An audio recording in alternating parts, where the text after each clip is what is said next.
Then this man came by agreement to the king and said to the king, recognize, O king, that it is a law of the Medes and Persians that no injunctions or statutes which the king established may be changed. Then the king commanded, and they brought Daniel and cast him into the den of lions. Now the king spake and said unto Daniel, Thy God, whom thou servest continually, he will deliver thee. Then a stone was brought and laid on the mouth of the den, and the king sealed it with his own signet ring and with the signets of his lords. That the purpose concerning Daniel might not be changed. Then the king went to his palace and spent the night fasting, and diversions were not brought. Diversions were not brought before him, and his sleep fled from him. Then the king arose very early in the morning and went in haste into the den of lions. And when he came to the den, he cried with a lamentable voice unto Daniel. And the king spake and said to Daniel, O Daniel, servant of the living God, is thy God whom thou servest continually able to deliver thee from the lions? Then Daniel said to the king, O king, live forever. My God sent his angel and shut the lion's mouth so that they have not hurt me, because I was found innocent before him. And also, O king, I have done no wrong before you. 6:23 now. Mm-hmm. Then the king was exceedingly glad and commanded that Daniel be taken up out of the den. So Daniel was taken up out of the den, and no kind of harm was found on him, because he had trusted in his God. And the king commanded, and they brought those men which had accused Daniel, and they cast them into the den of lions, them, their children, and their wives. And the lions had the mastery over them, and break all their bones in pieces, or ever they came at the bottom of the den. 25. Okay. Then amen. Darius, Go ahead. Then Darius the king wrote to all the people, nations and men of every language who were living in all around the land. May your peace abound. I make a decree that in all the dominion of my kingdom men are to fear and tremble before the God of Daniel. For he is the living God and enduring forever, and his kingdom is one which will not be destroyed, and his dominion will be forever. He delivereth and rescueth, and he worketh signs and wonders in heaven and in earth, who hath delivered Daniel from the power of the lions. So this Daniel prospered in the reign of Darius and in the reign of Cyrus the Persian. Amen. Right on time. Praise God. Right on time. So, like as I have said last time, that we are going to do a comparison of the of Daniel experiences and the last days and people of God in the last days. So we'll start with verse 1 through 3, which talk about Daniel having an excellent spirit in him. So Darius set up. Now, what year is this? If we may try to pinpoint it in history. If we want to put it in history, what year is this? Or at least saying, like, in terms of ordinally speaking, like order. Like, could this be the first year, maybe the second year of his reign? Think so? Let's look at the previous chapter. Look at the previous chapter. Huh? I would say first year. Yeah, this is his first year, because of the previous chapter. What happened? Oh yeah, Belshazzar was killed. Right. He was killed, and he was told he was killed, and then Darius took over. Right. For prophecy. Exactly. So after the writing went on the wall. Right. So taking his kingdom, now he had to sort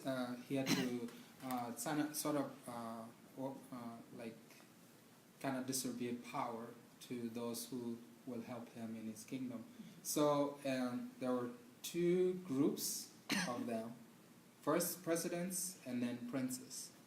So, and then the presidents were more like overseeing the work of the princes or the satraps. Okay. So there, how many presidents did they have? Three, of whom Daniel was the head, and then there were 120 satraps. Okay. So we are told that Daniel was a man with excellent spirit in him. What is said of the people of God in the last days? Any text or anything that sort of kind of reminds you of this? Okay, we'll turn to Revelation chapter 14. Revelation 14 and 1 through 3, verse 1 through 3, talking about a certain group of people. You said 14? Mm-hmm. 14, 1 through 3. 1 to 3, yeah. Then I looked, and behold, a lamb standing on the Mount Zion, and with him 144,000, having his Father's name written on their foreheads. And I heard a voice from heaven, like the voice of many water. Oh, we're doing one, right? One piece. Okay, sorry. Mm-hmm. Sorry. Mark That's fine. Yes, sir. Verse 2. Mhm. And I heard a voice from heaven like a roar of many waters, and like the sound of a loud thunder. The voice I heard was like the sound of harpists. Harps. Mhm. Uh-huh. Harvest, yeah. Thank you. Playing on their harps. Mm-hmm. 3. And they sung as it were a new song before the throne and before the four beasts and the elders, and no man could learn that song but the 144,000 which were redeemed from the earth. These are the ones who have not been defiled with women, for they have kept themselves chaste. They are the ones who follow the Lamb wherever he goes. These have been purchased from among men as first fruits to God and the Lamb. Amen. All right, so let's start. Okay, and then the next verse, verse 5. And no lie was found in their mouths. They are blameless. Amen. Okay, so here is a description of a group of people that will go through the last great tribulation of this earth's history that has never been experienced before. Okay, and these are they that are not defiled with women. Now, here it's not talking about those who have decided to dedicate their life to the gospel, that they are not going to get married or anything like that. But it's talking about those who are not defiled spiritually in terms of false doctrines. Okay, so this is what that means for their virgins, spiritual virgins, that is. These are who follow the Lamb wherever he goes. These were redeemed from among men as first fruits to God and to the Lamb. Okay, those who shall go through the last tribulation, and they proclaim the gospel. Okay, and so here we are told that they have no guile in their mouth, because why? Why do they have the? What does that mean to you personally? Deceit. They're not. There's no deceit in them. They're very transparent. You know, Ellen White talks about, Christian life should be transparent as a glass. Okay. In other words, transparency is very important, but Satan would have everything in secrecy. Yeah. Mm-hmm. So, in verse 5, it says, "For they are without fault before the throne of God." So means their honesty is marching to God's honesty. So they are totally, blameless in front of God. Amen. So Amen. we are seeking for a true honest, that even we can stand in front of God. Amen. And that shows that they have given their life totally to God. Wherever they may be, they're always representing God wherever they are. And mind you, we talk a lot about perfection. We talk a lot about perfection. but perfection is all about having God always in mind, thinking about that we are His representative wherever we may be, even when nobody is looking. And we may say that religion is actually what you practice when no one is looking. But actually, that is just to emphasize how important it is that you should not only just show it, but it should not only be just a show, but it should also be what you practice as a principle, completely, not just so you know. It's a principle, but not the rule. You know, so the rule is that we are to practice religion in public and in private as well. So that's the first part that we just dealt with. So we'll go back now to Daniel. And there is a word down there. Yes. They are blameless. Yes. So when we think the word blameless, which can be describes the word blameless, which Bible characters in Okay. Old Testament? Yes. Let's turn to Romans chapter 12, verse 1 and 2. Verse 1. Okay? So the person that shows blamelessness is Jesus. But we become blameless when we have given our life completely to God. That's right. All your heart, all your mind. Right. Exactly. That's the principle from Deuteronomy. You know, Shema Israel, hear, O Israel, the Lord your God, the Lord is one. And then it continues to talk about serving Him with everything. You know. So here, someone can read it, please. Romans. Romans 12:1 and 2. I beseech you, therefore, brethren, by the mercies of God, that you present your bodies a living sacrifice, holy, acceptable unto God, which is your reasonable service. And be not conformed to this world, but be transformed by the renewing of your mind, that ye may prove what is that good and acceptable and perfect will of God. Amen. Amen. So the charge is that we are to present our bodies as a living sacrifice, holy, pleasing to God, a reasonable service. What does that mean? What does that mean? That as the song says, I'm coming back to the heart of worship. This is the heart of worship. You know, worship is not in public. When you come to church, See, sometimes the reasoning is that people say that worship is not just in public, but also when you are not in church. So people may take that and say, okay, well, since worship is not just in church, I don't have to go to church. But that's a wrong reasoning. Okay. Well, the Sabbath is not just about a rule. It's about relationship. Mm-hmm. It's about relationship with each other and our relationship to God. Amen. And so you can't have a rule outside of relationship. Right. I can't dictate to somebody, you have to follow this rule if I have no relationship with them. And so if I have a relationship with Jesus and He sets the tone and He's doing it Himself, He's not asking me to do anything He's not willing to do. Amen. That's integrity. That's honesty. And that makes us willing to come in agreement with Him. As we are lovingly, willingly following Him, then the relationship develops. And there's a sweetness there. Because we appreciate everything He's doing for us. And when you talk about relationship, if you look at Jesus, His relationship does not limit to anybody. Right. His Look at the relationship, 12. right? Amen.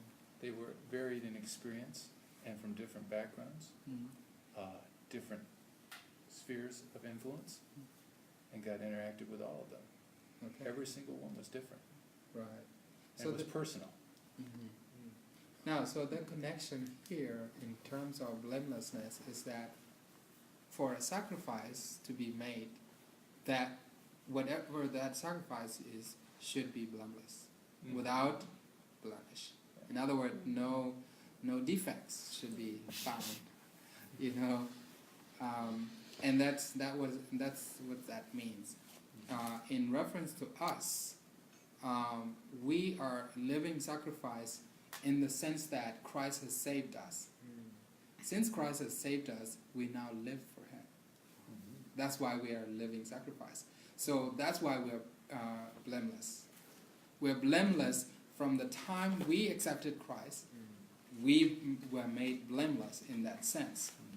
And then we're being made blameless as we are in Him. He changes us. He changes our characters. I believe it's like you say, it's a combination Right. of the mind and the heart. Exactly. Because the Bible says, love the Lord your God with all your mind, your heart. So it has to be a combination. Okay. Now let's go back to Daniel 6 and verse 4.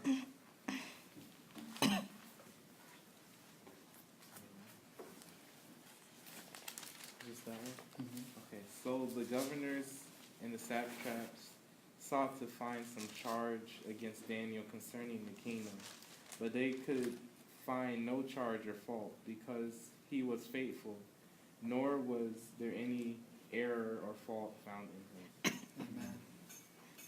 So what we find there is two things. One, no occasion for error. Nobody could find a fault in him. Yeah, we like to do fault finding a lot. Human beings, it's human thing, and that's usually what causes gossip. You know, we like to fault find a lot, and so they couldn't find no fault in him. They tried to do everything that they could, but they couldn't. And he was faithful. He was faithful. So because he was faithful, that's why they couldn't find any fault in him. And not only this faithfulness is talking about faithfulness in vertically and horizontally. So let me ask you a question. When he got to work and he wrote out his time card, was he accurate? When he got to work in the morning and he filled out his time card, was he accurate? When he took his lunch break, was he accurate when he took his lunch break? The little things He was. added up to big things. Yes. He was. The little things. Was he faithful, whatever it was he was doing? Counting In the terms money, of whatever it was. work, in terms of relating with others, Relating with others. right? In Yeah. terms of Was there grace in his interaction with folk? thank you. Because integrity is when what you say Uh-huh. and what you do become one. Right. So if he gives his word, he's going to do this at a certain time, he's there, he shows Yeah. up. Mm-hmm. So one thing that we've learned, I have learned, is that interacting with others is that when I have said that I will do something for you, I want to keep it. Unless something come up, then I will let you know. I'm sorry, I'm not able to make it because something else came up. Right. But if I said that I will do it, then I do it. Right. Right.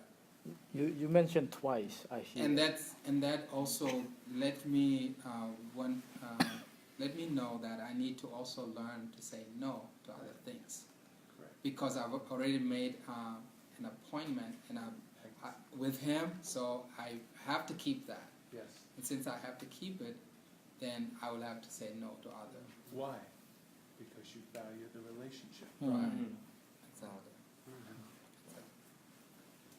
Okay, so that covers the blamelessness and covers the faithfulness. We might want to work more on faithfulness. Actually, thinking about a text, we always talk about. Let's see. We always talk about Proverbs 31, right? Anybody can say that?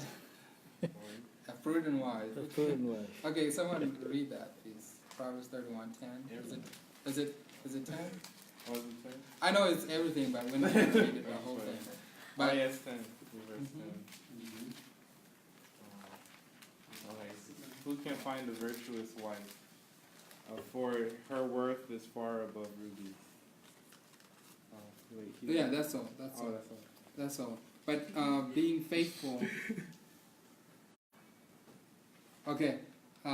Here's the one for the ladies. Proverbs 20 verse 6.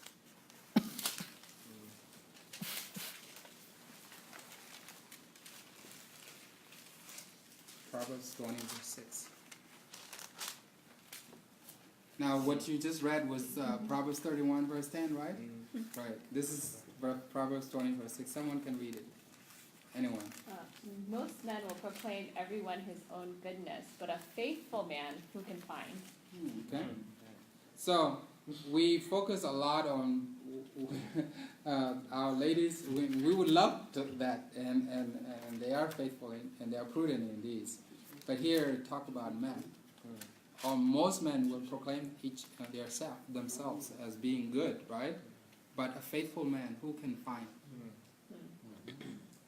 It's like the verse right after it says, the righteous man walks in his integrity. Exactly. And his children are blessed after him. Amen. That's right. Amen.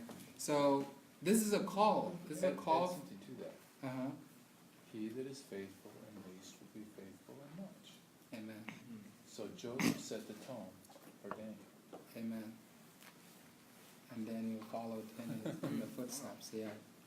Yeah. So, men, keep your ears open. Pay attention. God is asking us to be faithful. And be faithful in little so that we can be faithful in much. Amen.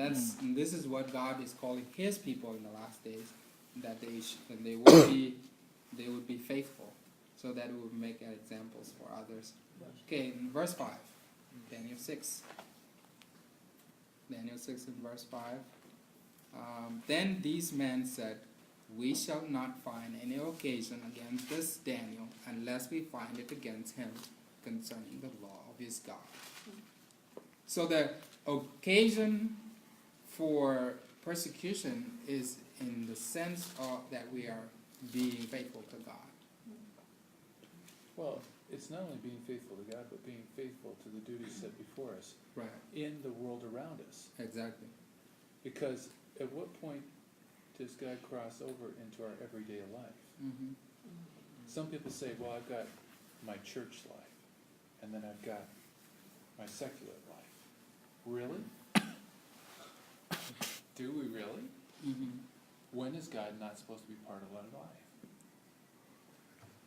When is God's heart not supposed to be revealed to people around us? Right. Relationship happens all the time.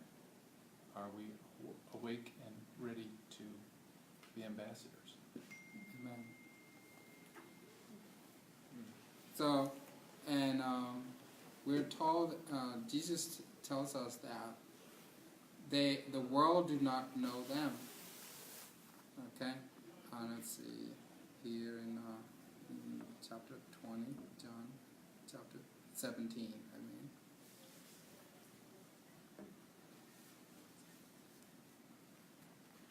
Okay.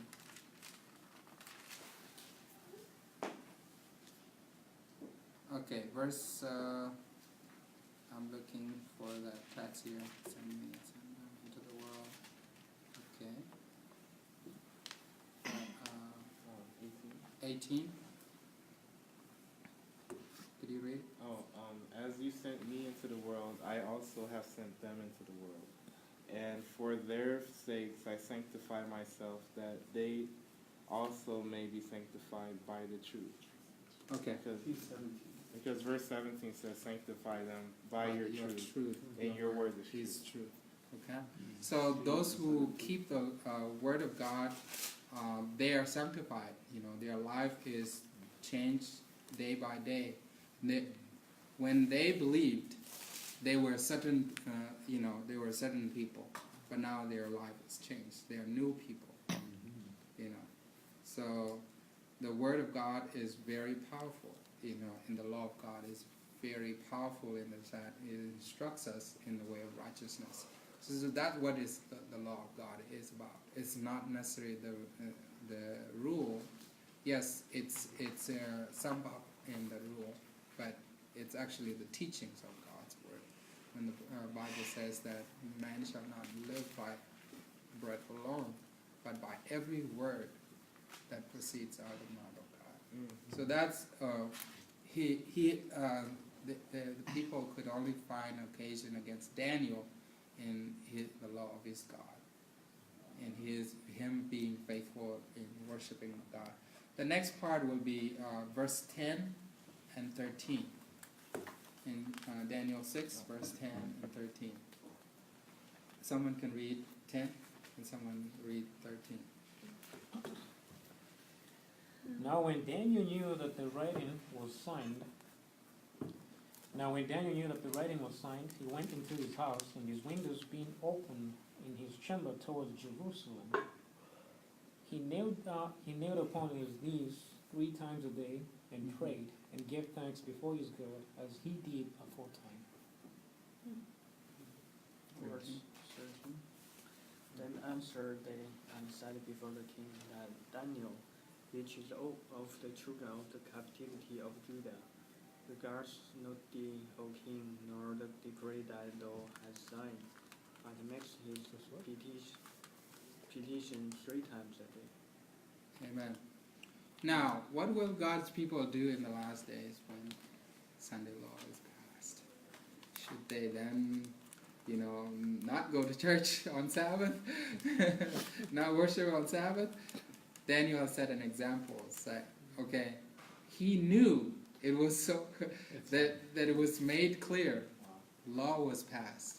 But One thing to be careful is it says here as he did aforetime. So that means that there are many people that are just waiting for Sunday law. Oh, when the Sunday law passes, that's when I will adjust my life.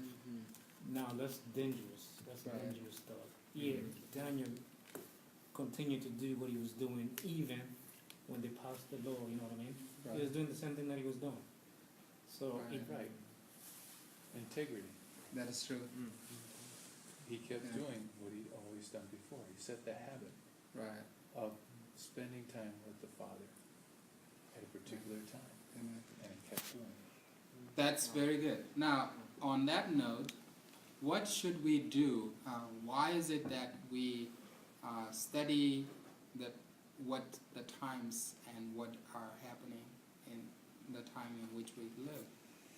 What's the reason? It is for the purpose of warning the unbelievers, those who have not heard the gospel. It's for warning others. So we know our duty in the time in which we live, because there are a lot of people out there that need relief agency. Some people